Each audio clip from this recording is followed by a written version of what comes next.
Hi guys, it's Abby. This video is on Sun in the 8th house. I often date people with Sun in the 8th house, and that could be because I have Sun in the 2nd house. So it's kind of like an opposites attract sort of a thing. By the way, I recently switched over to whole sign house system, so I no longer use Placidus. So if I say things like I have Sun in the 2nd house and you go back and see my chart in Placidus and you're like, no you don't, you've got Sun in the 1st house.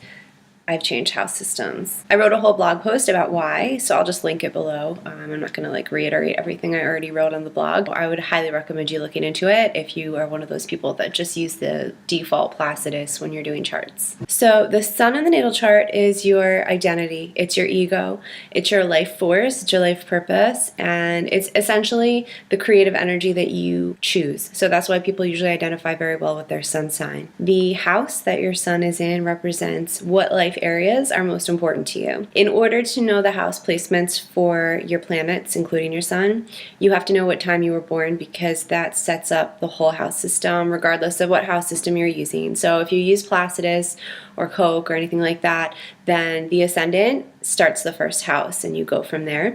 If you're on whole signs house system, then the ascendant determines what sign is in the 1st house, but it's quite simple. It's like I have a Pisces rising at 22 degrees, so my 1st house is Pisces, 2nd house is Aries, 3rd house is Taurus, etc. Now the 8th house is very interesting. It is naturally ruled by Scorpio and therefore Pluto, so it is a water house and therefore a house of endings. The 8th house traditionally is very dark and mysterious because the activities of the 8th house are slightly out of one's control. So if you look at the house systems as your typical Aries, Taurus, Gemini, Cancer, right through the zodiac, if you have Aries at 0 degrees, you have Virgo down here, 150 degrees away from Aries, and then you've got Scorpio also 150 degrees away. These two placements are called inconjuncts. The aspect is an inconjunct in astrology, and that is a placement where you feel like your personal power is being somehow threatened or taken away. The way that Virgo deals with this is they micromanage and they focus on the small things and everything that they can do perfectly. So that's where Virgo's control issues come out. Scorpio control issues come out a little bit different. This is a water sign, not an earth sign like Virgo, so it's not pragmatic and trying to do what it can. The water signs are feelings run deep, and in Scorpio, feelings run extremely deep, and they have a sort of mask of not showing any of this because that is a defense mechanism for Scorpio. So the power struggles that come with Scorpio and anything Pluto related are because of the feeling that you are sharing power, you're having power taken away from you. And in Scorpio specifically, and in the 8th house specifically, this has to do with intimate relationships. So you give up some of your personal power when you're in a physical or emotionally intimate relationship with someone because you can't fully control what's going to happen when you sort of blend with someone else. If you have Sun in the 8th house, your identity is wrapped up in this sort of exploration of all the deep mysteries of life, but also you are a very private person. You're probably mysterious, but you're very probing. Like you're a very natural psychologist, I guess you could say, but more than that, it's like you're your own personal CSI agent. Like you are a lie detector. Like you want to know the deeper bones behind everything in life.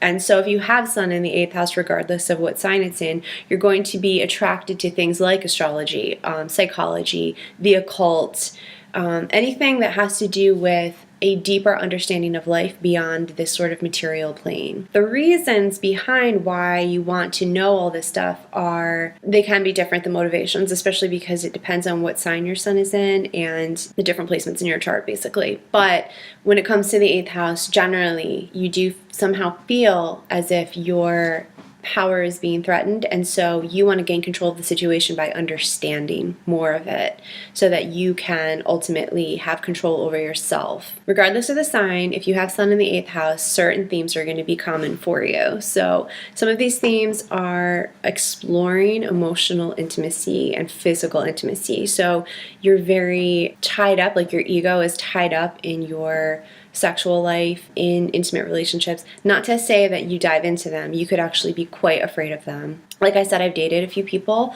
I've been in long-term relationships with people with sun in the 8th house, and they tend to be so private and so secretive that I couldn't even get in. But I have my own 2nd to 8th house issues, so I often attract people who are interested in intimacy, but also maybe will push me away because I fear intimacy. I have a lot of outer planets, including Pluto and Saturn, in my 8th house, so that's probably why. And being a person with a stellium in Aries in the 2nd house, I am very much about like self-containment, self-sufficiency, independence, like self-preservation, taking care of myself. So I think that I'm naturally attractive to people who want to explore that sort of like what it is to sort of break into somebody's personal, intimate, life, because that's what its 8th house sun wants, is they want to get behind everything, but they also tend to push it away and maybe fear it a little bit because it's a lifelong journey. Your sun is. People with 8th house suns oftentimes will brag about like their sexual endeavors and encounters, and they'll talk in great interest about the intimate relationships they've had, even if they didn't work out, just because it's part of what their ego is. It's like, oh, I did this, I did this. Another thing about 8th house sun is issues with the father, because the sun represents the father in the chart. When you have something in the 8th house, it represents secretiveness and mystery. So if you have sun in the 8th house, you likely have unanswered questions about your father. You may have had a very difficult relationship with him, or it somehow became difficult in your childhood if it didn't start out that way. He probably has funds that are mysterious to you, like his money issues. And likewise, in your life, the 8th house represents money you acquire from other people and also partners' funds. So funds that you share, loans because they're shared with a bank, taxes because they're shared with the government. So things that are partially yours but partially someone else's, that's 8th house. And so you're going to have interesting issues with this your whole life. You might have an inheritance of some sort, or you might gain money and property and things through your partner, your married partner, because the 8th house is the 2nd house from the 7th, which is marriage and business contracts, business partners as well. That could be a financial gain for you, but you likely have a lot sort of invested in something that's either going to come to you later in life through a partner or through inheritance through your family, possibly through your father. I don't think you're going to know what your father's funds are like because you have sun in the 8th house, so it's probably a mystery. But something that's nice about 8th house sun is that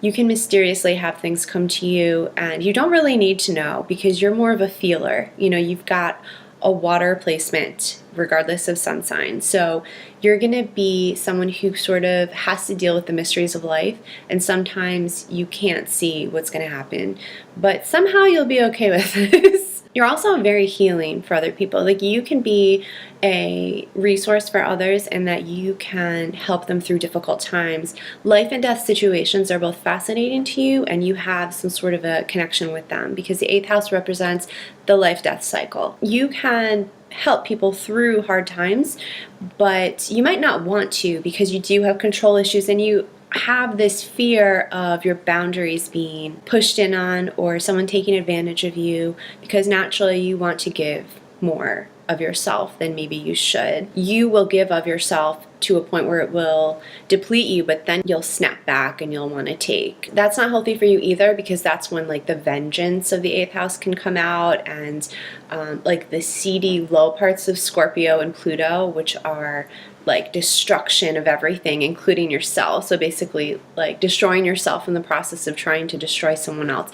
You can't do that to yourself. And also there's like a Buddhist saying, I'm totally paraphrasing, but it's something like anger towards someone else is like holding a hot coal in your own hand. You're the one getting burned. But you get my point. Like, you can't hold that stuff in you or against someone else and think that it's going to benefit you in any way, because it's not. So the best part of sun in the 8th house is you're completely transformative. You have good concentration powers, self-control if you can focus on the self, and you have the ability to be totally fully intimate and like share of yourself and let someone else have the safety and containment to share of themselves. And you can have this really emotional depth in experiences with others, but also just in yourself. Like, you have very high emotional intelligence, I want to say. You do have to be careful about being taken advantage of with this placement, but you also have to be careful that you're not taking advantage of other people, because it can go both ways.